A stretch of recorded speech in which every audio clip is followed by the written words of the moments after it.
નમસ્કાર, હું રાજ. આપ જોઈ રહ્યા છો સ્પાર્ક ટુડે ન્યૂઝ. જૂનાગઢ જિલ્લા કલેક્ટર કચેરી ખાતે સાંસદ રાજેશભાઈ ચુડાસમાના અધ્યક્ષસ્થાને દિશા કમિટીની બેઠક યોજાઈ.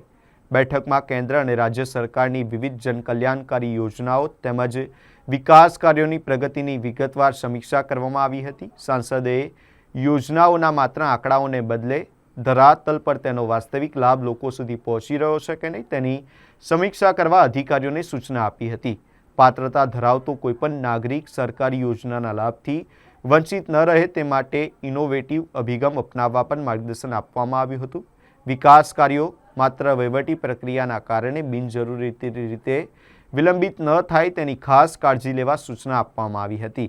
સાથે જ આગામી બેઠકમાં પ્રગતિ અહેવાલ રજૂ કરવા પણ સંબંધિત અધિકારીઓને જણાવાયું હતું. બેઠકમાં દરેક તાલુકામાં રમતગમતના મેદાનો વિકસાવવા અંગે પણ ચર્ચા કરવામાં આવી હતી. ગામની વસ્તી અને સ્થાનિક જરૂરિયાતોને ધ્યાનમાં રાખીને મેદાનો વિકસાવવા પર પરામર્શ કરાયો હતો.